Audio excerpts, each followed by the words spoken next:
Okay, so let's go ahead and get going here because we still have quite a bit to cover. So I want to point this out real fast before I start the import, because this is something I'm going to be using in the import in just a minute. There are a couple of ways to create this, but I'm going to show you probably the simplest way. And what I want is a metadata template so that when I import a photo, let's see if I can show you on this one. Nope, not that one. Let's try a different one. I might have to go to something a little more current. Oh no, never mind, here we go. So this shows that I'm the artist who created this photo, the one that I'm on right here.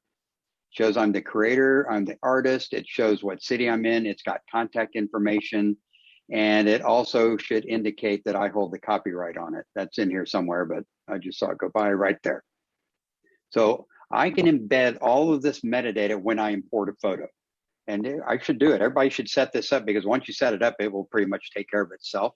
So the way you do that is you go to the metadata menu at the top, and you go down to edit metadata presets. So this is a slightly different kind of metadata than what we've been talking about earlier. And then what you do is you just go down, and I put in my name under the copyright, and I put in a copyright symbol there. It's not necessary. I just did that for my own uses. On a Mac, if you want a copyright symbol, it's Option G. There's a couple of different ways to do it on Windows, so you would just research that and you can find out. This copyright status says unknown, and I'm not going to do that. I'm going to say it's copyrighted. Even if I haven't filed a copyright in Washington, I'm going to say that this has been copyrighted, because if someone is looking at this metadata and they're thinking about misusing my file, that might scare them away. I'm also going to put my name as the creator, because sometimes the creator doesn't hold the copyright, like someone who works for a magazine. Photographer for a magazine. I know a photographer who photographed some of the greats in the 60s rock era, you know, all the really famous people. He has some of those negatives still, but he can't really publish them because he doesn't hold the copyright. He was working under contract for somebody else. I put where I live. I put in here how to get a hold of me. I work out of my house, so I'm not going to put my home address on that, because I don't want that to travel around the world with these files. So basically I'm putting in, I put my name here. I say it's copyrighted. I put my name here as well. And then I put in whatever other information I'm comfortable with. I at least like to have contact information, because there might be times when someone wants to use my photo and they need a way to contact me to make a deal. And I've seen that happen with people before. Once I've done, then I just hit create. In this case, I'm going to say done. And I'm just not going to save this one. And that way, in a minute, I'm going to show you where to find that when you're doing your first import. And once I set it up in the import, it's going to use it every time I do an import, and it will always do its job of adding all this metadata to every photo I import. So it's a really useful thing. So these are the steps that I just went through. I just filled out whatever information I wanted to. If you're sharing a system with somebody else, you can make one for each of you. There's lots of different ways to handle this, but I suggest making the most basic one that you can, that at least has who owns this photo and how to get a hold of me if you need to talk to me about something. And so now, before I import, there's one other thing that I kind of need to explain, because this is also a decision you have to make when you import. Lightroom has different types of previews. And you'll see if I open up my import for just a minute. Over here at the top, it has this question: what size preview do you want? Minimal, embedded in sidecar, standard, 1:1. So what that means is, this is kind of a minimal preview right here. This size, this is called a thumbnail. If I make this fit on the screen, so it says fit right here, so it's fitting on my screen, this is kind of a standard preview. If I zoom in, if I click and zoom in, you can see I'm now at 100%, which is also called 1:1. That's like the largest preview that Lightroom makes. And it keeps all of these previews in the catalog. So when I'm moving around and looking at photos and zooming in and whatnot, instead of having to go find that raw file on my external hard drive, it just looks at all these little previews that are stored in the catalog. So when I'm importing, one of the things I have to tell Lightroom is what size previews do I want. And what I'm going to say is you're going to want either standard or 1:1. And what I recommend for most people is standard, because really the choice between standard and 1:1 comes down to this. If I import these photos after a shoot and I know that I'm going to need to zoom in on all of them to check focus, then building my 1:1 previews or my 100% previews during the import speeds it up a little bit when I start working on these files. If it's photos that don't have a one-to-one preview, and maybe I imported them as standard, and then when I zoom in, sometimes it takes it a moment to pop into focus. And sometimes you'll see a little symbol that says loading, because now it's having to create a one-to-one on demand for me. So if it doesn't already have that one-to-one preview, sometimes I have to wait for a minute there. I don't know if you saw that. There was a moment before it snapped into focus. So if I know when I import, afterwards, I'm going to go through and I'm going to be checking my zoom on all of them by zooming in a lot, then it behooves me during the import process to make one-to-one previews, because I know I'm going to need those later. If I don't think I'm going to be doing that, maybe I'm just going to click on a few to check them, then I'm going to choose standard. My import process goes faster with standard. If I need a one-to-one preview or 100%, when I click on it, it will build one on demand and put it into the catalog for me. So again, these embedded in Sidecar are low quality. I would not use them. Minimal, even if you import with minimal, sooner or later, Lightroom is going to convert those over to standard anyway. So there's only one time when I might use minimal, and I'll explain that later. So for me, it's either standard or one-to-one. If I think I'm going to be looking at all of them close up, then I'm going to do one-to-one during import, because it speeds up things later on. It slows down import, but it speeds it up. Getting one-to-one previews also makes your catalog a little bit bigger, because these are all JPEG files, different size JPEGs. But the beauty is that by default, one-to-one previews are automatically deleted after 30 days. That's just a setting in Lightroom. You can go in and tell it to delete them every week. You can tell it to not delete them at all. I recommend just leaving it on 30 days. And that means that, I went to this bike race. 30 days after this bike race, I've probably done all my zooming in and checked everything. And so we can go ahead and delete those one-to-ones. If that time is expired and then I realize I need to zoom in on one, it will just make a one-to-one on demand. It just had to snap into focus there.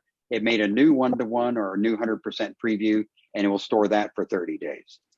So it's kind of a long discussion to just explain that when you're importing, you're going to have to pick a preview size. I recommend most people just go with standard, unless you're going to be checking focus on a bunch of them. Then one-to-one might save you a little bit of time later on. All right, so let's get things started. So I shot a few photos of the dogs yesterday. I'm going to pop a media card into my card reader. And let's get back over to Lightroom. And Lightroom should be set up to automatically go into the import dialog when you insert a card. If it doesn't, then all you have to do is click the import button down at the bottom left. I'm pointing at it right now. I'm going to click it. When you have a card in, it should automatically see that card. And you can see it has it listed in two different ways. This is one of the newer things that Lightroom is doing. And I'm not certain I completely understand this, but we'll not go there. If I click on no name up here, it should show me exactly the same stuff. And I find this less confusing for people to just click on no name up here than maybe end up on the wrong folder down below. There's a button at the top left that says eject after import. And what that means is after I do my import, I can just pull that card out. I don't have to do a formal ejection on it. So I don't have to go click somewhere and tell it to eject it. It's ready to just pull out. Doesn't mean it's going to pop it out of the computer. It just means that I can pull it out without having to go eject the card first. So I'm going to go back to the handout to make sure I stay on track here. Okay. So once I choose my source over here, and Lightroom should do it by itself, and I say eject after import, I should never have to check this eject button again. It should stay checked. So once I do it, I don't have to really do much on the left side. Now I'm getting over to the middle area right here, and I'm pointing at the top. I have two options when I'm importing from a camera card. I can either copy them as DNG if they're RAW files, or I can just copy them. You'll see there are two other options here called move and add. Those are grayed out because add means add them in their current location. Now, if it's something that's already on my hard drive, I can add it at its current location. Maybe I've got some older photos or something like that. I want to add them at their current location. That's fine. But if this was an ability that I could do with this card and I added them at their current location, that would mean that card would have to stay plugged in all the time. And that wouldn't make sense. And that's why that's not an option here. So when it's from a camera card, you only have these two options. Copy as DNG, make it into Adobe's version of RAW, or just copy them on whatever format they're in. If I had some JPEGs and RAWs in here and I said copy as DNG, it would convert all the RAW files to DNG, but the JPEGs would stay JPEG because they wouldn't get converted. And you would get I would get a little message at the end that said some files weren't converted to DNG, which would make sense because they're not RAW files. DNG is only for RAW files. So I just make a choice up here, and then it will usually remember which one of these choices. I'm just going to leave it on copy. This is off my Olympus, so that you can see that their Olympus RAW format or files is what will be coming in. So now up here, this is set, and I'm never going to change this. I'm going to leave this the same. So for the most part, when I'm importing from a camera, I don't have to mess with any of these other settings. All of the moving parts are going to be happening over here on the right. And let's go look at the slide. I want to go back up here. Okay, I'm coming back down. So here are the steps I'm going to go through. So I've got the source over on the left. I chose copy at the top center up there. And now I'm going to determine where these photos go. Because remember, Lightroom wants you to tell it where to put them. If you don't tell it where to put them, it'll put them in where it thinks they should go, but it may not be where you want it. So now I'm going to start working my way down the right side. Yes. I'm so sorry. That's all right. This is probably being nitpicky, but earlier during the break, you were saying that there was no reason not to copy as DNG and that it was a little bit more elegant and it saved the problem with the XMP sidecar issue. Mm-hmm. But here you're choosing to do it just as a regular copy, which is going to preserve your Olympus RAW format. Yeah, and I'm just doing that to keep things simple so people follow that I'm using Olympus RAW format. Okay, so cool. No really, problem. again, to make sure I understood. No, sorry. No, that's okay. It's okay to ask that question. And I kind of wondered if someone was going to ask that question, so you're fine. Again, in my normal workflow, I probably would copy as DNG because it just makes things a little simpler, but I just wanted to, some people may be shooting JPEGs and other stuff, so I just want to keep it simple. But good question. Okay, so I'm going to start working down the right-hand side. And I want to stay on target with these options here. Okay. So first of all, if I scroll down to the bottom, and I'm going to come out of here for just a second. I want to remind you where these are going. So I'm going to be putting them into a 2021 folder that's inside of pictures, and I'm going to want that folder to be named with a date, year, month, day. So now I'm going to show you how I do that. So I'm coming back to import. All my settings should be the same. I'm just going to click right up here. It's all good. So the first thing I need to pick is my pictures folder because that's where my main folder where everything goes is. So right down here, if I just scroll down and click on that, and on mine it's called alias for some reason, I click on that right there. And when I do that, at the very top right up here where it says Macintosh hard drive HD, you can see it's set on pictures. If I were to click on movies right here, you can see that switches to movies.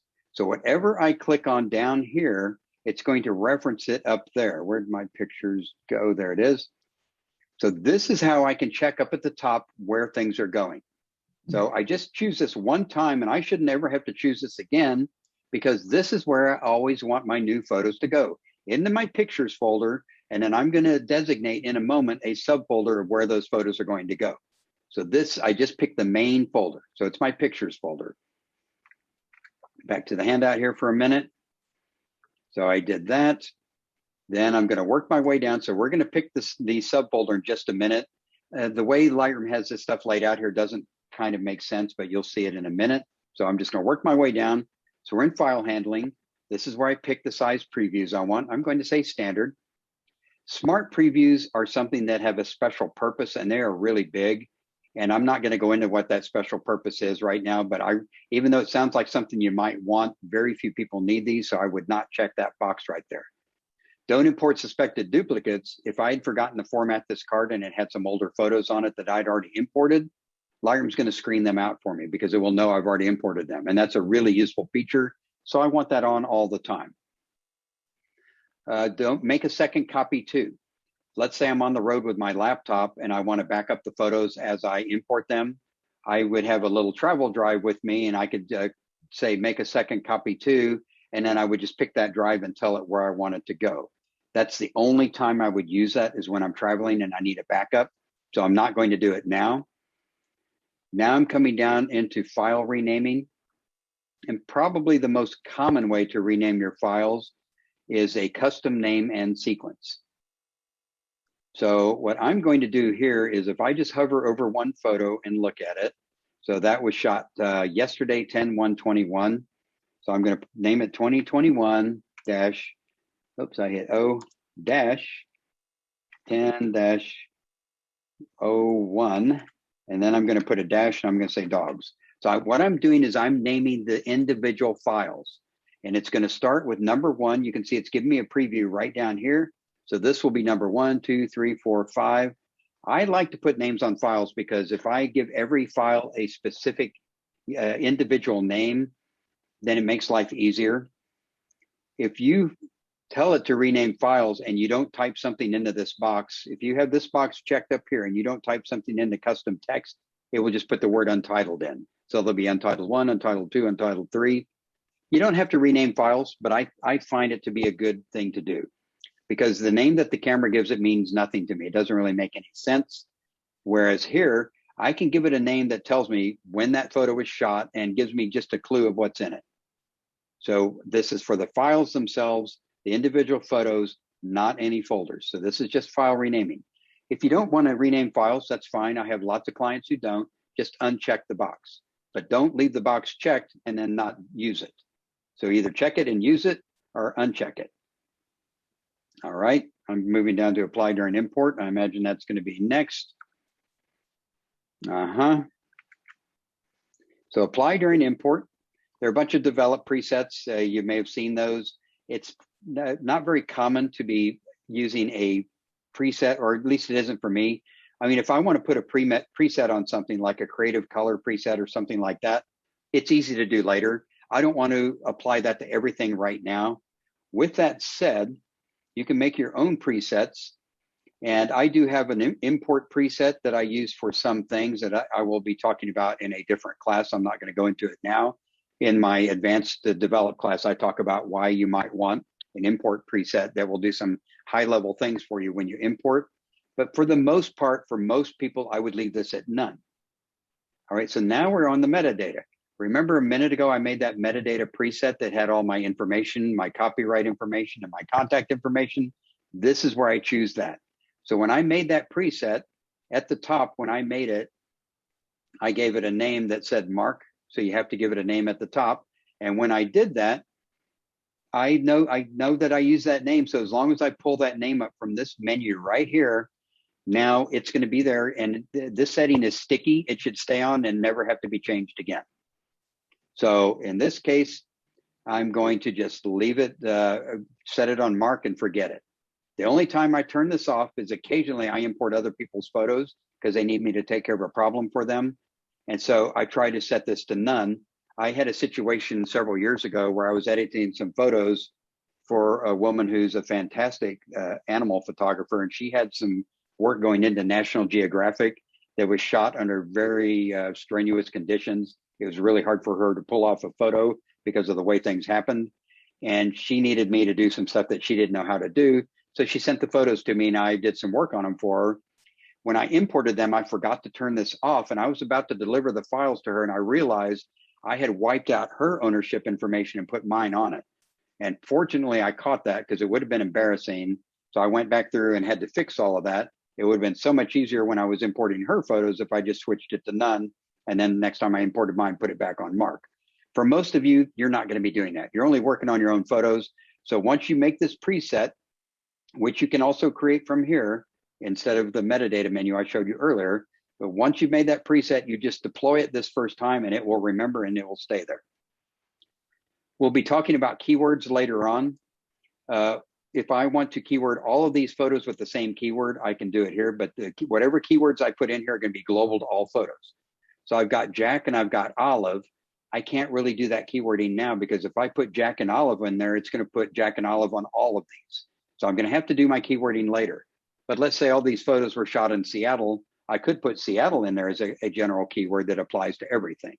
So I could do some really general keywording whenever you can. It's a good idea, but we're going to talk more about keywording in just a few minutes.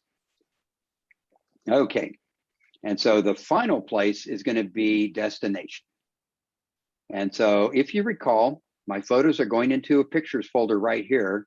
My intention is that they go into a subfolder called 2021 with a subfolder inside of it with the day the photos were shot.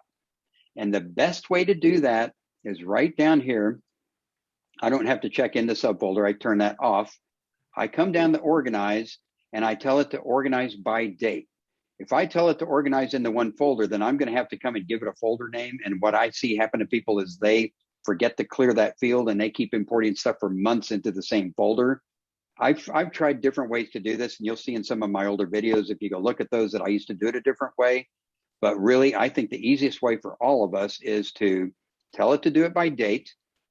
And then under date, there's a bunch of options, and I picked the second one from the top. So it says 2021 slash, and then it's got the date. That slash means make a folder called 2021 subfolder with the day the photos were shot. So this takes care of putting them into the right place based on date, because I really like to have my photos listed chronologically under the year. But I also like to leave what I call breadcrumbs. I like to leave a couple of words after that name. I have to add that later, and I'm going to show you how to do it in just a minute.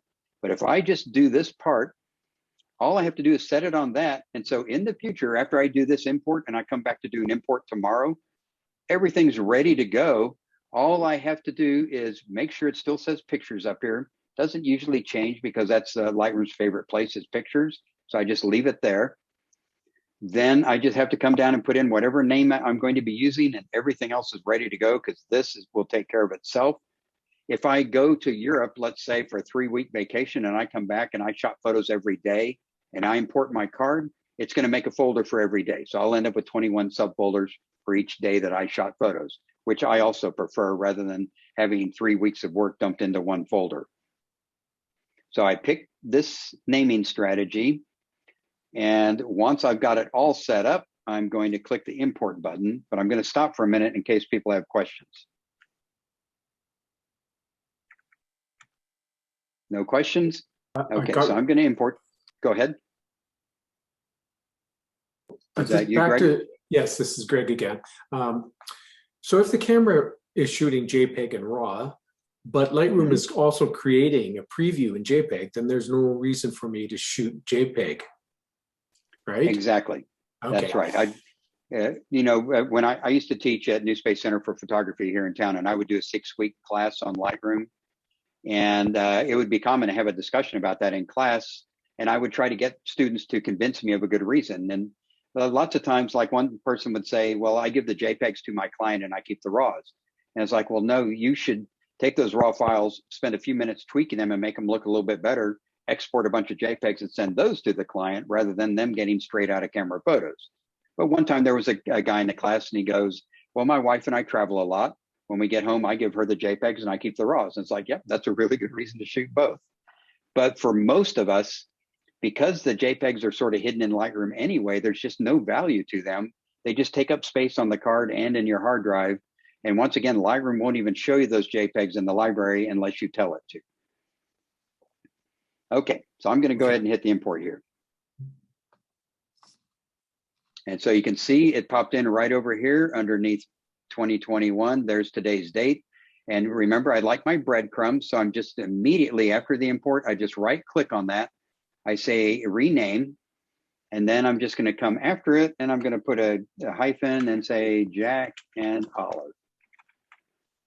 And then that gets put on the hard drive. It's like if I go outside of Lightroom and I look at this, you'll see that that's the name of the folder now, Jack and Olive. So Lightroom takes care of everything on the hard drive for me. I don't have to worry about that. So I like having a chronological listing like this, but I also like to know what's in those photos. I want just a couple of words just to give me a hint of what's in there. It doesn't have to explain everything that's in there. It just lets me know when I look at it, what's in that folder. So if I go back and look at something from 10 years ago, I still know that that was a trip to New York City right there because it's got that in there. I know that this is Oaks Park right here, and this is a hot rod event. So it really helps me to do that.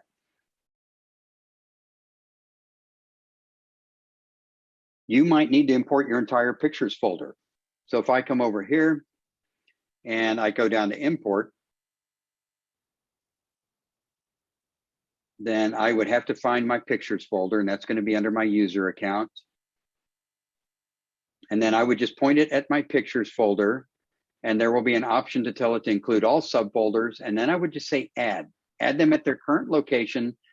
They're all where I want them. I don't want them moved or renamed or anything. And you'll see when I click add over here, all of those options about renaming and location are gone. Because if I'm saying add at the current location, I have no control over that stuff. I just want them to stay there. When I'm on copy, that's where I have to make those decisions. So I just say add. I would leave this on standard, but if I have several thousand photos, I might go ahead and switch it to minimal. That's the one time I might make it minimal just to speed that up. And then later on, Lightroom will convert all those minimals into standard previews. It's just something that it does in the background. And one other thing, I don't remember if this is in the note, but if I'm importing a whole bunch of legacy photos that trying to get Lightroom up to speed, this is the one time I'm going to uncheck don't import suspected duplicates. I was working with a client earlier this week who's in Mexico, and when he was renaming, he forgot to fill out that box under the renaming. So he has lots of photos from years that are all named Untitled 1, Untitled 2, Untitled 3. So he's got a whole bunch of photos that all have the same names. And that could make Lightroom, if he were trying to re-import all that stuff and he had don't import suspected duplicates, Lightroom might think some of those are duplicates and not import them. It's real common for people to have, especially from the older days, to have files that all have the same names on them, photos with the same name.